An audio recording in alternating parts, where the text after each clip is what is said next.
Steve Benjamin. He started out very young with a passion for plants. At 5 years old, he began breeding African violets in his bedroom. At 7, he started breeding roses. At 9, he stumbled onto orchids while trying to buy a fishing boat. His first ones, were cut flower standard cattleyas from Bob Sanker in Cincinnati. He grew them under lights and had mild success, but began purchasing various miniature orchids from J&L, so that he could have more plants in his limited space. After he got his degree in biology from Xavier University, he moved to Kentucky to help them make bourbon. He has spent 27 years in the bourbon industry, and most recently with several other local companies. He's an accredited AOS judge. He served as show chair for many shows, including 4 Mid-Americas. He has been the Vice and Center Chair for the AOS Cincy Judging Center and Training Coordinator twice. He is married with 2 grown children, 4 grandchildren ages 18 to 26, and he has 1 great-grandson. 1 great-grandson with another one due in July. 3 more weeks. That's amazing. He bought his first house when he was 24, and within 3 weeks of moving in, he enclosed the front porch to make a greenhouse. He again started with miniature species mostly until he filled it up and then added a greenhouse to the back of his house. With all this new space, he went wild and purchased hundreds of compots and flasks, mostly Cattleya allied hybrids, and they thrived. He waited for them to grow up, and they started blooming. Winter of 1989, while he was spending Christmas with family in Gatlinburg, the electricity went out and the entire greenhouse froze. It took him a while to recover and get started again, but he did. This time he built a greenhouse 3/4 underground. It is approximately 600 square feet and has withstood 2 episodes of a week at a time and a couple of shorter episodes with no heat and as low as -F with only minimal damage to his plants. Wow. His collection is diversified but centers on Cattleya allied. He has been lucky enough to have more than 50 AOS awards, half to Cattleya allied plants. He does some of his own breeding and sows his own seeds. With such a small greenhouse, he normally only grows out maybe 30 to 50 plants, but he has shared many flasks out to other growers and have already had an award to a plant of one of his crosses. We welcome you, Steve Benjamin.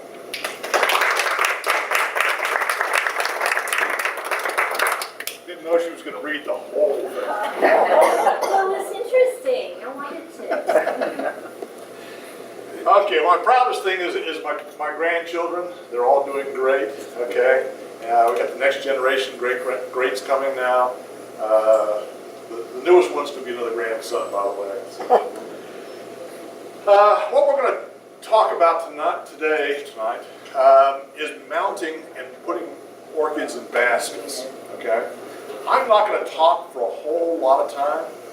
I'm going to tell you a little bit about how you should grow them and why we grow them on mounts and things like that.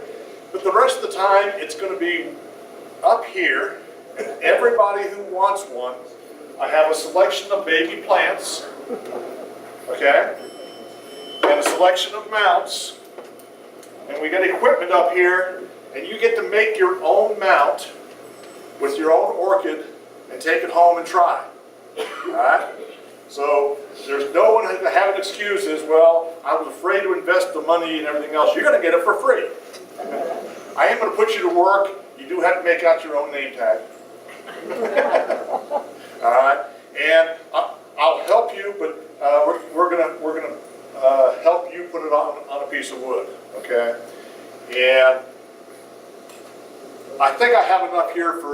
every single person, okay? If somebody wants the second one, just go ahead and do it, okay? But I think I've got about 70 plants. I think there's 40 of you here. Okay, so I think we have enough. All right, but why should we grow orchids, on plaques or in baskets? Well, this is what a Catnip species looks like 7 years after I put it in this basket. Okay? It came out of a 6-inch pot. It was not a baby. Okay? But in 7 years, this is what it does. All right? Why is it doing this? Okay? Let's take a step back. Some of you are brand new, I understand that. But most of us have seen the National Geographic specials. Okay? We've seen other speakers, and they show you the orchids in the wild. How many people have seen the orchids in the wild one way or another? TV, whatever. All right. How many of those were in pots?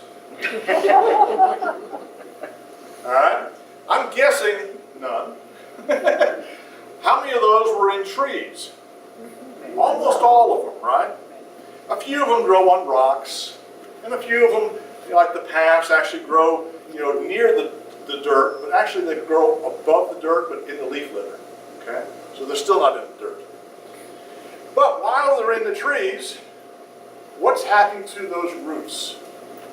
Okay, those roots are branching out everywhere and grabbing onto that tree, and then reaching out everywhere, spreading out. But what's happening is those roots are exposed to the elements. Correct? The natural way to grow our orchids is to have those roots exposed to the elements. They like it. Okay? A little earlier, everybody's kind of looked at some of these and everything else. These roots are wanting to be out and exposed to the air. Okay, we can shove them in a pot if we wanted to. Is that the best thing to do? Maybe not. When you water your orchids, what color does your roots turn? Green. Green. Why are they green? Chlorophyll. Exactly. The roots have chlorophyll in it, so they act as mini leaves. In fact, some orchids, okay, have no leaves. It's only roots. All right? How would you pot that? This is the bloom spike coming out, by the way. All right? The orchid roots are not only holding on to the trees, but they're contributing to the health of your plant. When you're putting them in the pot, you're not killing the roots, but they're not doing their full potential in helping growing the orchid. Okay? When we put them in the basket, I hope you can see, there's a few roots that come out. And they're fully exposed to the air so they don't rot. They're contributing to the plant because they get to the sunlight. When they're on the mount, they're doing the same thing. So you can feel good as this is the natural way to do things. Or you can feel good because this is the best way to do things. Okay. I'm not going to try to convince everybody that take all of yours out of the pot. No, that's okay. But what I'd like you to do is to consider is this might be an opportunity for you to do better, particularly with certain ones. Ruth was telling you I had 50 AOS awards. I have 3 of them. They're called Certificate of Cultural Merit. Those are given to plants that exhibit extraordinary culture. They're larger, more robust. They have lots of flowers. There's very few blemishes and things like that. All 3 of them were to mounted orchids. Okay? Because I do find, particularly a lot of the species, do grow better mounted. Okay? A lot of people have told me, oh, I can't grow those in the house. Well, I think it can, but maybe we ought to talk about what gives you a better chance of growing them in the house. Those people who have a greenhouse, I don't want to hear that excuse, okay? I just hang these up on a piece of wire and I water them once a week like I do everything else in my greenhouse, all right? So just treat them like all the other ones in your greenhouse. If you water them twice a week, water these twice a week. The only thing different is when it's exceedingly hot like it's been this week, I will give them a little extra splash by just throwing the hose on them and things like that, just because I don't want them to get under too much stress. That splash of water decreases the heat, increases the humidity around them, but that's the only thing that I'll do to them special. Everything else is the same. But in the house, okay, you can't get the hose out and spray them in the house. Most people object to that. In the house, though, what I would suggest is first and foremost, think about, do you have a spot to grow it in the kitchen or the bathroom? And the reason is, you go in the kitchen and the bathroom every single day, and there's water available. Because in the house, with that low humidity, I'm going to ask you, take this over to the sink, water it, and hang it back up. Every single day. Because I know you're not going to remember every single day. But if you get it 4 out of 7, you're doing plenty good enough. If you get 7 out of 7, you're fine. But kitchens and bathrooms are wonderful because, like I said, you are going in there anyway, and there's water available. Many years ago, and this is a true story, many years ago, I sold 3 mounted orchids to a little old lady. I don't know how old she was, but she was on the older side rather than on the younger side. And she was from Indianapolis. And she said, I have a perfect spot right in my bathroom. It's got one of these big skylights, has good lights and everything else. She says, I'm going to hang it right over top of my towel rack. And says, I'll do it. And I went back the next year. And I didn't really remember her, but this little old lady came up there and just gave me a big old hug. Okay? Then I remembered her. And she told me how well her orchids had done. So she went on to explain what she did. She doesn't take hot showers, but when she takes her shower, she takes the orchids in the shower with her and lets them get all watered out and everything else. When she gets out of the shower, she puts her orchids back. So maybe you have that option as well. Once a week. But think about that. It's just a wonderful place to do that. It also has a little bit higher humidity than most of the other areas, those types of things. The other thing is, if you are one of these people who likes to mist orchids, okay, putting one in a plaque, you can mist it once, twice, 3 times a day. It's not going to hurt it, okay? If you have, let's say, an east window or west window and do mist, just think, whenever you do mist, you're going to mist your plaque orchid. And again, I'm going to tell you to do it every day, knowing full well you're going to miss it every once in a while. That's okay. So, during summertime, you can put them outside. You don't have to water them every time outside, every day. I would say try every other day if Mother Nature doesn't help you. But the humidity outside helps them out tremendously. Okay? So if it goes once a week and you get a good rain or a good hosing once a week outside, you're probably just fine. So it gives you a little bit of a break if you get tired of misting it every day. Now, these are orchids. Orchids come in low light, medium light, high light.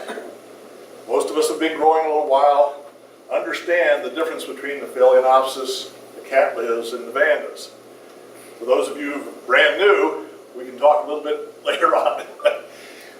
It's still an orchid, so you still need to get that light requirement right. So it's still not going to be good to put a Vanda in low light. It's just not going to bloom. If you put that Phalaenopsis in the south window, it's going to burn it up.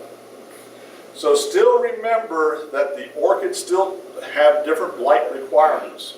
That has not changed because we put it on a piece of wood. Temperature has still not changed because we put it on a piece of wood. Humidity, we're going to do the best we can, particularly in the kitchen or bathroom, okay? Feeding, pretty much the same thing. We're not changing anything about the requirements of that orchid. We're just giving that orchid a new opportunity and a new way to grow. Again, I think most of the species that I have grown like being on plaques or in baskets more than being in the pots. The hybrids, I think, are so generally more vigorous than the species that they grow just as well in a pot, in a basket, whatever. They have that hybrid vigor that enables them to grow with or without those roots exposed. Okay. Any particular questions right now? Yes? Seeing your cat in that rather large, probably 8-inch basket, how do you put it into the next size? There's two things you can do. Thank you. For the most part, what I would do is I would measure that and make a basket that allows 1 inch bigger than my current basket. Drop that right down in the middle of that basket and move on. Make it. You make I make my baskets. out of, Cedar. and so you must have a readily available supply of cedar trees, Sure. like everybody does. Home Depot, Lowe's. I actually have a mill right down the street. Really? So you can take it out of the basket and No, put it into another basket? No, That's- you just leave it in the I just basket. leave it in there. Now, you can take it out. But you're gonna lose all that because. You're gonna it's lose already- all your big growth right now, Okay. okay? But the advantage is those roots are already there. They'll sneak out on the next version, okay? Just to be clarify what we had over here is, yes, I do make baskets, okay? I do make my own baskets, but you can get teak ones out of, Thailand still. You might not be able to measure it and say, okay, I want a 13 and a half. You may have to go to a 14, okay? The other thing you can do is take a saw and just cut this old one away and then put it in whatever size basket that you're wanting, okay? You don't have to go into the next size, yeah. So when you drop it in the basket, the roots aren't going to automatically come out between the wood. What do you do with them? Well, you just set it in, and if it breaks a few, they'll start off I with mean, two they're not more. going to go, they just get wadded up in there. If they get wadded up, they will either Wad. unwad. Most of the time, they will just break, and they'll start growing out the side. Every time you break a root, it'll grow 2 more roots to make up for Yeah, it. because you can't just try to put it in and make them go where you want them to go. Stephen, will you put orchid mix in between the bigger and the smaller one, or will you wait till the wood rots away and kind of falls apart on it? I would not put anything, well, again, a little bit, Like you have, about that Right. much, If I just put it in the larger size right? one, I would not put any Not- media in there. No media. Okay. Just wait till When I it rots. put it first into a basket, however, I do use large chunks of Right. materials. Yeah. Usually it's cork, it can be Yeah. charcoal, it can be my rubber mix. It's just something for those early roots to grab onto. Right. Okay. All right, we have a couple other questions. Did I answer them? No moss or anything like that in this, No. I mean, when you first potted it. when you first pot it up, no, I do use a little bit of media when I first go into a basket. When I'm moving from one basket to another, I do not. Okay? And whatever you use in your basket, try to make sure that it doesn't rot real quickly, because I want to have that option to just drop it into the next one. Okay? If it rots real slowly, the small pieces just kind of float away, disappear. But no perlite or anything? Big chunks. Big chunks, pieces, wine corks work great. Yes. For those people who drink wine, it's something to recycle the wine corks. Okay?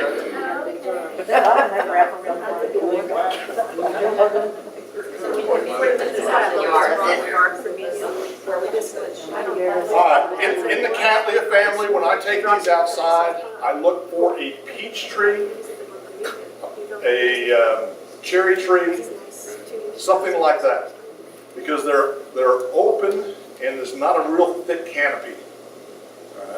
The Vandas almost have to have like a peach tree. Okay, the Cattleyas, I still try to get those into the peach trees. Some of the Phalaenopsis and some of the lower light ones, they can go into apple trees, oaks, all the other ones that have a real thick canopy. Okay, but the Cattleyas and Vandas, and again, it's nothing special about peach. Yeah. It's just that it doesn't have that real tight canopy. It lets the light filter down in between them.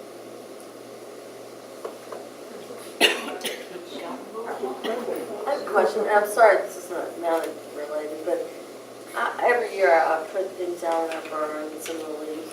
When you burn the leaves and they get that black, do you just cut that off? Yes. Or do you just don't? It doesn't, unless it becomes fungus and starts to rot, it doesn't really hurt the plant. It hurts your feelings. Okay? So just cut them off, and that way it doesn't hurt your feelings as much. But the plant doesn't care. All right. Well, again, I want as much hands-on, and if you have questions and everything else. Most of the plants I have up here, okay, are in the Cattleya family. I do have a couple of dendrobiums, and I have one chysis. Chysis will get too large to bloom on this size. Okay, I will tell you, it will not bloom on this one. You're going to have to find a bigger plaque in about 2 years to bloom out the chysis. When they bloom out, you'll be glad you waited the extra time. Okay, big white flowers like they're made of leather. What family is it? It's in the Zygopetalum, I think. It's a neat little, well, it's a neat big plant. But I do have some of those up here. But most of these other ones will probably bloom at least once or twice, still on this size piece of wood. No way. Seriously, I have bought from Orchid Show those little wood things, and I did not have good luck with getting them to rebloom. Okay. I followed all the instructions, and they just kind of sat there. I've selected one for you right here. Okay. Okay. And you choose one right here. Okay. This is one that Ruth over here at the last show fell in love with, and immediately went over there and said, "I want that one." Okay, and she got it. Okay. Ruth, do you remember the little baby green dragon? I got baby green dragons up here. Okay, and you've got one. Okay. Should be blooming this fall. Wow. I just can't hardly believe that. Okay. I got another question about mountain. I bought a mountain orchid from you, and it's a Cattleya, and it just kept growing out and out and out, and I couldn't figure out how to keep going with it, but I don't, so I cut it off, it had roots in it. So I just did that, but I'm assuming that's sort of like the back bulbs may regenerate. Absolutely. Yeah. Yeah, and that front piece you can mount it or you can put it in a pot. Okay, it doesn't make any difference. But most of the time, what she's talking about, it got too big to be on the plaque. Okay, it grew off. You can either put a bigger piece of wood on it, or as she did, she just cut it off and repotted the front piece. Okay. The advantage is, particularly the ones I've got here, cedar. These should last at least 10 to 12 years. All right? And in 10 or 12 years, I hope you're not worried about it, because I hope it's grown over the whole thing and you've got another piece of wood behind it. All right? All right, are you ready to come up here?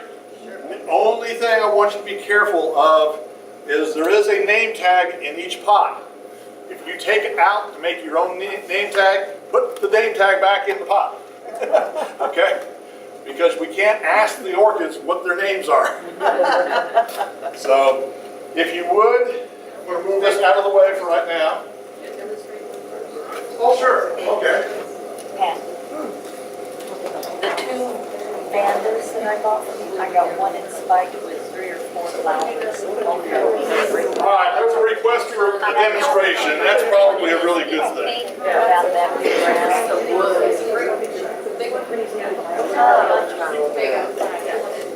It's Japanese name, first part. I need to get closer. That's okay. I just wanted to let you know, it had a little bitty flower spike and I thought, oh my, it's now that long and it's still, I hope so. The other one, Yeah, we'll have to come up and he see. just happened to see, but Just the they're one we told doing you.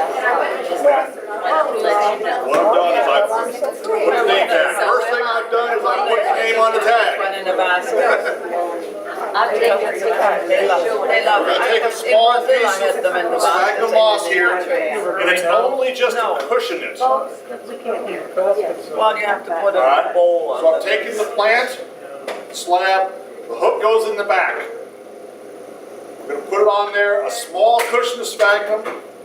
If you don't like sphagnum, I do have some Rodan over here. Then, you have two options. You can use this and tie it on, okay? Or what I do is, it's done. That's cool. And the reason I do this, it's number one, fast, and in 2 years from now, it will rust off and be totally gone. Okay? And then it'll be held on with its own roots. Exactly. Yeah. And then we're going to put the name tag on the back. And it's done.